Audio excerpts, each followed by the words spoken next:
I'm really good, thanks. How are you? Yeah, good, thank you.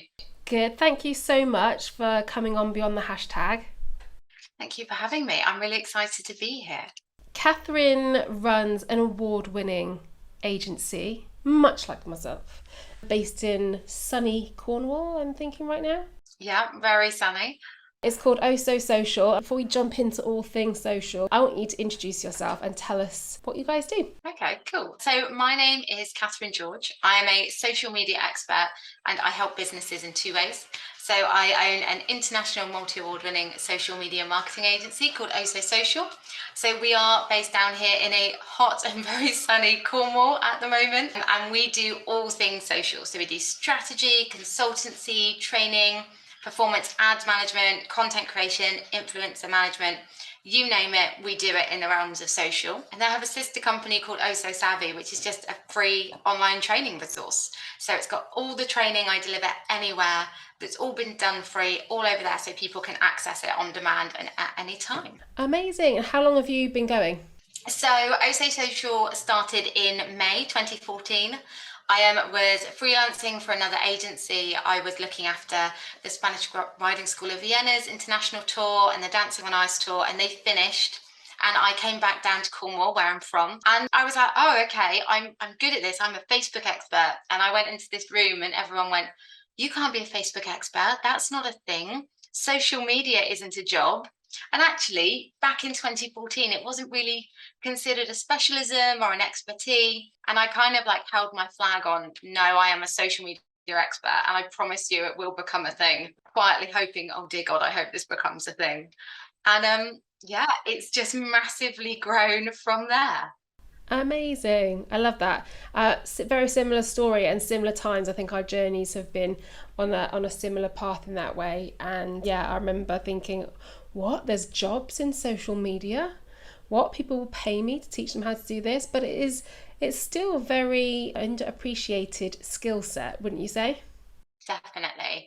And people don't realize actually what a technical job it is and the technical skills that come with it. You know, everyone's got a Facebook account or an Instagram account or a TikTok profile. So they just think, oh, this must be really simple.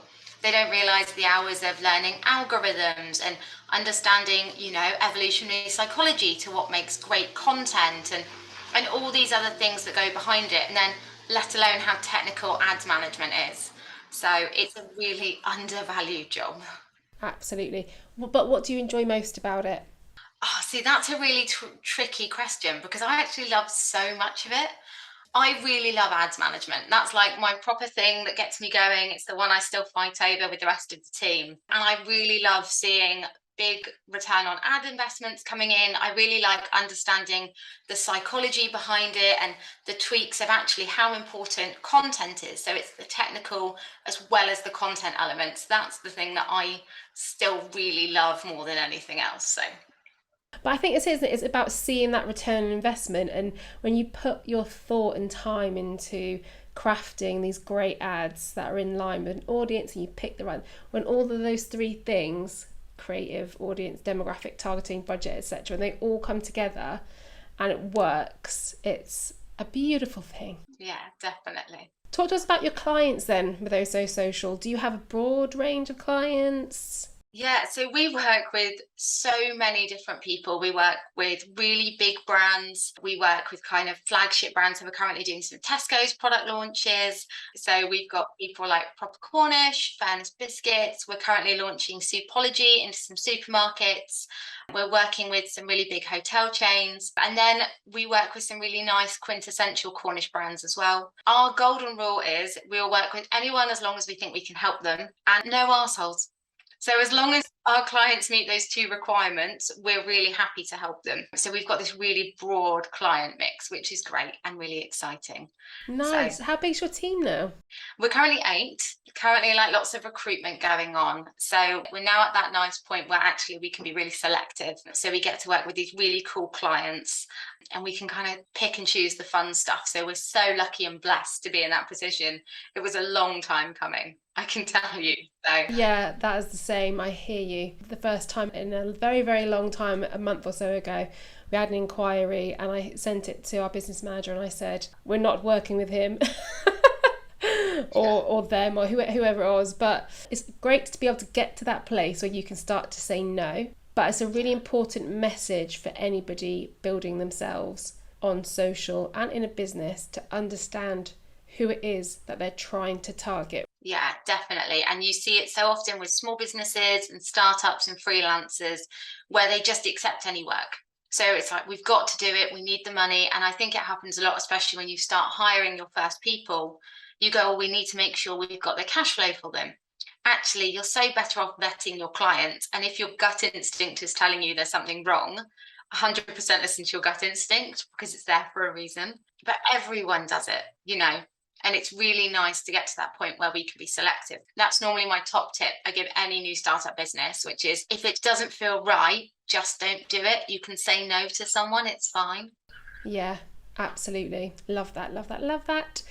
So let's jump into some social questions. Now, beyond the hashtag is my opportunity to talk about social in a way that's beyond hashtags and what hashtags should I use for this and how many should I include and does it go in the comments or in the caption.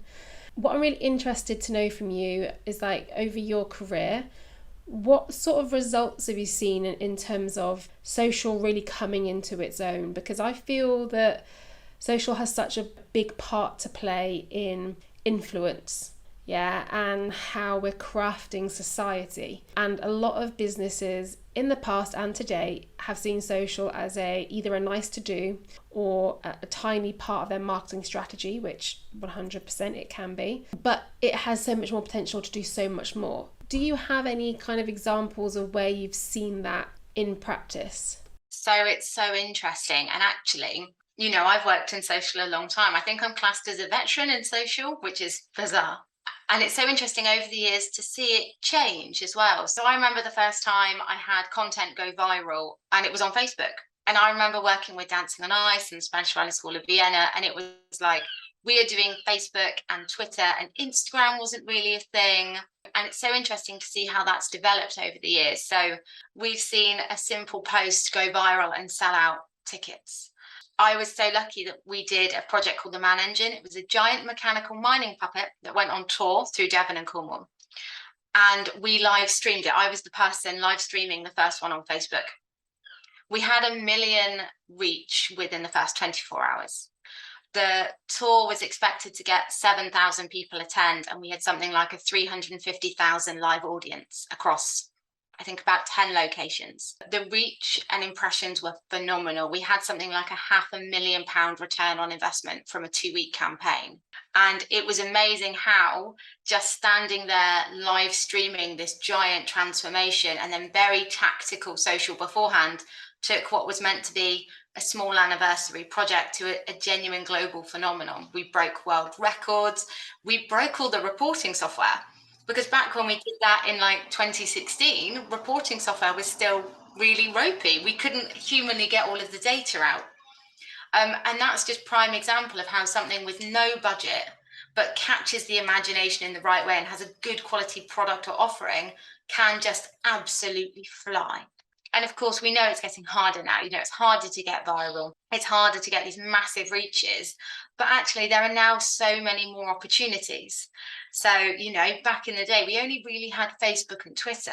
Now we've got Facebook, Twitter, Instagram, TikTok, YouTube. We've got so many places. So, especially for small businesses now, the world is literally your oyster. If you can understand your customer really, really well, figure out where they are, and create content that they will resonate with, you can literally fly for such low budgets. It really is just this big level playing field now, which I absolutely love. Which I was just about to jump in and say that's what I love about it. It's that level playing field. It gives you the same opportunities as well any business, no matter what size, corporate or not. You know, the tools are only as good as the person behind it, and the person behind it has the same access to the same training, the same tools and systems. So yeah, that's what I love. I really love about social. Yeah, I always say to my clients, and actually when I lecture, is like social has the power to make small businesses big businesses, and you have to cultivate it. You have to spend time on it. But the more you put in, better the return. It's like everything. But the great thing with social is that can be your time. It doesn't have to be thousands of pounds of advertising budget. It can literally be you sharing your authentic self to your audience, and you've got the space to go and find them wherever they are in the world. And go directly to them. Yeah. Never before have we had that access directly to our customer or colleague or potential influencer. Yeah. And that's the thing with social. You are talking to 100,000 people at once, but really you are having a one-to-one conversation with people, and you're having it in their bedroom while they're commuting. Let's face it, you're having it on the toilet. So actually you can build stronger relationships than we've ever really seen in marketing before. People feel so invested in brands, and there's some great brands out there doing things now. Like, I've become a massive advocate of Snag Type. They're one of my favorites on social at the moment. But you can see how they've cultivated this massive organic natural following and this natural community, and now they've got a whole world out there of brand advocates telling everyone how great they are because they all feel invested in the business journey. Yeah, as you say, that's never been an opportunity really. We've kind of had to observe and digest content and advertising that's very prim and polished and prepped, and it's very one dimensional, I guess. And on the other side, we're kind of hoping that bloggers or papers really and magazines will publish our messaging and control what we have to say. But now with social, that's completely torn all that down and allows, as you say, to build brand loyalty in a way that's never been done before. Yeah. And it sounds like such a cliche because everyone says it all the time, but people buy from people, and that is so true. And it is the fundamental pillar of social. And you can see it, you see it in brands that are more humanistic, that share people that aren't always models, that do fun and witty things. They get stronger engagement. You naturally see that. And you actually see the social networks themselves nod towards it more and more. I mean, TikTok is all about making everyone the star of their own show. But even with Instagram and Facebook shopping now, people can tag themselves into big company accounts. So this is how I look in my new Hollister jeans. So all of a sudden, brands can really embrace a whole new marketing strategy. Absolutely, love that. And what part does social media play then in your business? So we are very much a social first agency. So you and I are on Tumi's business together. And when we came back from that visit in Facebook, I can't remember when it was, but they were like, mobile first is the new forward. I became a little bit like Mark Zuckerberg, and I walked into my office and I went, if it's not mobile first, we don't want it. So I caused lots of disruption.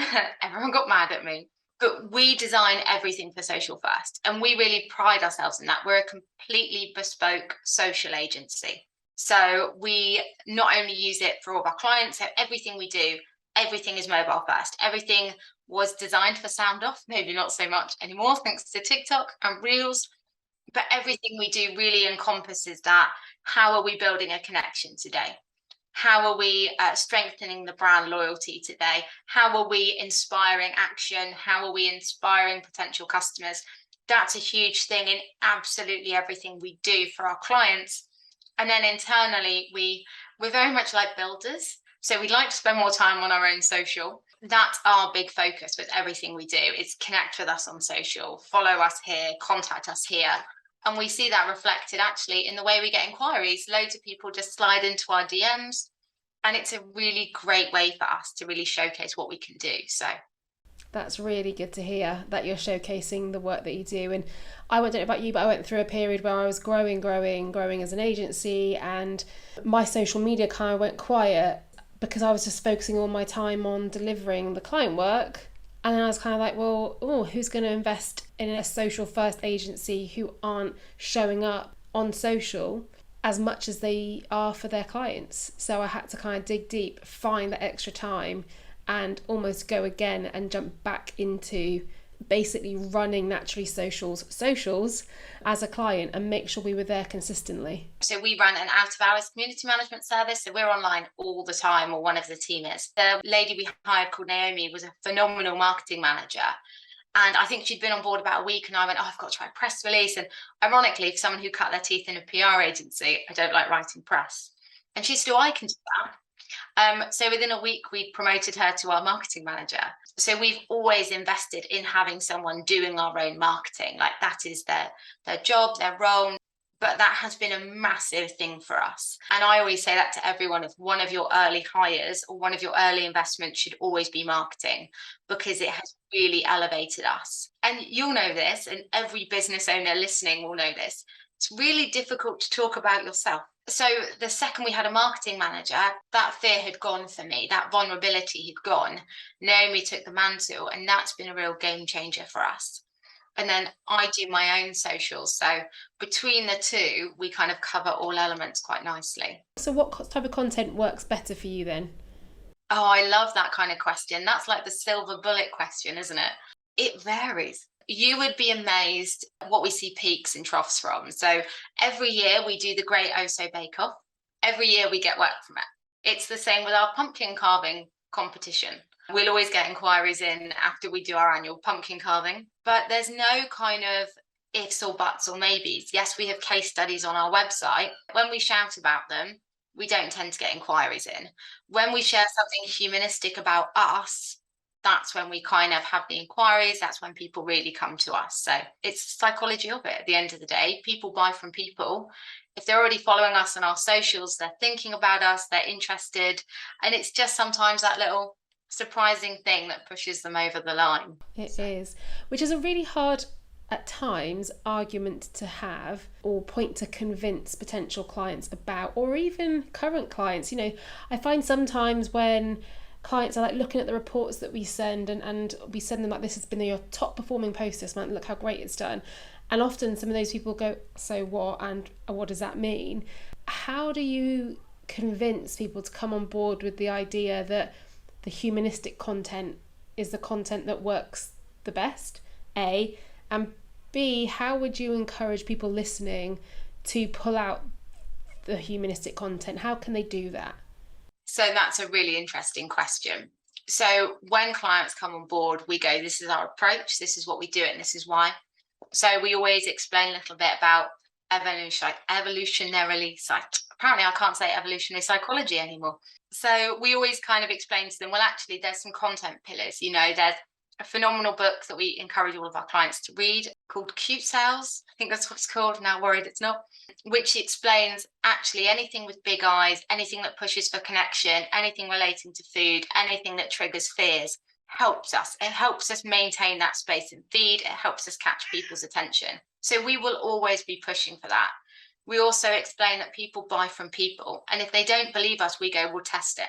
Give us a week, we will test the content and you will see the results. And then we're really upfront and straight away about organic social media has a very long-term return on investment. If you want really quick results, really quick traffic, really quick sales, we have to look at ads management. If you want a community that grows and develops, then actually we need to look at organic.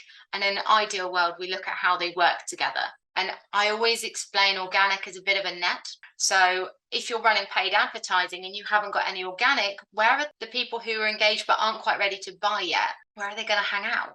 So if they fall onto your organic and your organic talks to them and feels engaged with them, actually that's where you're cultivating your return on investment. You're not flashing to them once and then vanishing. You're reminding them how great you are. Always compare the sales funnel to dating. Social media is exactly the same. So you're out there on Instagram trying to get everyone, same with being on Tinder. Actually, you want people to find you and then you match. So then they follow you on Instagram and then you're showing up. You're reminding them how great you are. You're taking them out for dinner. You're buying them drinks. You're sliding into their DMs. With Instagram, that's just posting. With all of your social, you're organically posting. You're reminding them how great you are. And then you know that bit where you jump over the line, where you're like, yep, let's make this official, come and purchase. But it's not an instant thing. No sales is an instant thing. So we really hammer home the value of organic, stress that it's takes a long time, and then we do a lot of explaining. Nice. The people DIYing it out there, what's the best way they can integrate humanistic content into their social? Faces. Faces is the easy win. We are programmed to try to make eye contact when we see people. Pictures of yourself, pictures of your ideal customers. So if your ideal customer is a 19-year-old who has to have the latest fast fashion, make sure that's what your content reflects.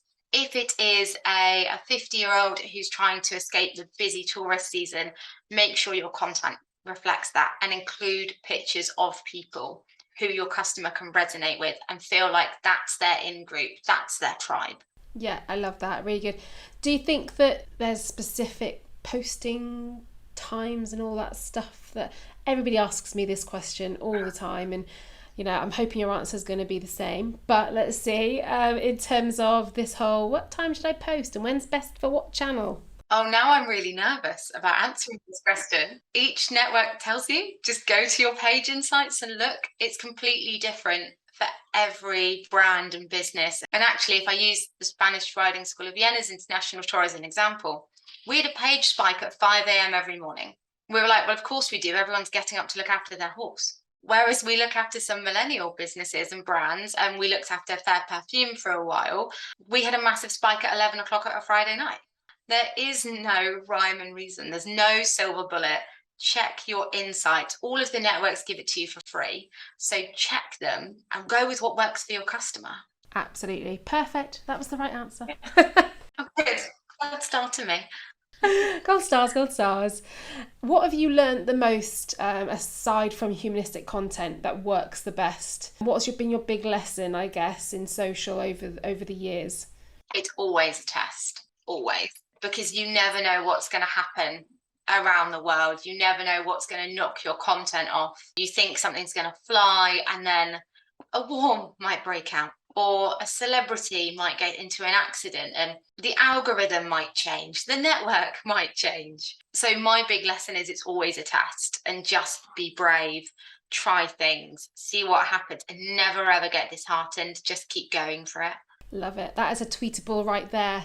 Everything's a test. Before we finish this episode of Beyond the Hashtag, we're going to talk about the epic social media fail.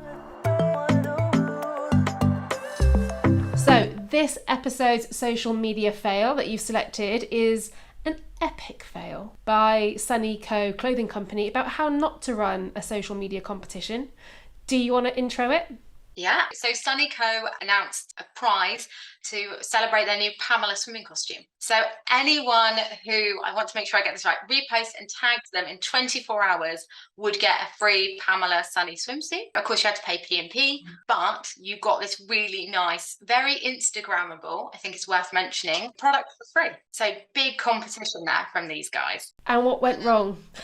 So it went viral, which of course everyone wants, but I don't think they expected it to go quite so viral. So they had almost 3,000 people reposting and tagging it in a really, really short time period. So I think everyone at Sunny Co started to think, oh, we can't sustain this. So I had to put another post out going, we've got the right to withdraw it. They were influxed with people going, we're not going to get our product, what's going on? So worked a little bit backwards for them. It did. It's hilarious. Like, imagine, like, competitions, freebies and giveaways always work really well. Okay, sometimes they kind of have, things missing from them, but something like this was primed to go exceptionally well. So to not cap it or think about how much product they had in store was just stupid. Yeah. What we always say whenever we run a competition is let's plan for the very best and then expect the worst, because then we're not disappointed. But we know that if something goes viral, we know that we've capped this, we know that we've mitigated against any potential risk. Amazing, yeah. And that's what I was going to ask. I bet you run loads of comps with your clients. What's that kind of planning process or thought process like? Yeah, so it's always let's plan for what happens if this goes viral. Do we have enough stock for this? Can we deliver this? Have we feasibly got the people on the ground to deliver it? Can we monitor it really closely? Like I said, we're really lucky. We have an out-of-hours community management service team, so we're really tight on that. We always make sure the T's and C's are up to scratch. We pitch it at every possible angle. And as well, we always have considerations about the dark social element. So out of the 3,000 people that for Sunny and Co, we posted and tagged it, there was probably 2,000 people who were private privacy settings. So actually they couldn't see it anyway. So we're always very prepared to kind of mitigate against that element too, because there's nothing worse than seeing really disappointed customers. 100%. This is the second time I've used this quote as a learning tool, but I always remember the phrase, piss poor planning leads to piss poor performance. So make sure you sit down and have plenty of time to think about the competition and the ins and outs of it before you run it. Yeah, definitely. I'm going to steal that one from you if that's okay. Pleasure, yes, obviously, tag me in. Katherine, it's been an absolute joy speaking to you today. Thank you so much for coming on Beyond the Hashtag. Thank you for having me. It's been wonderful. I hope I see you soon in person. Yeah, that would be lovely. I hope to catch up with you soon. Take care, won't you? Yeah, and you. Speak to you soon. See you later. Bye.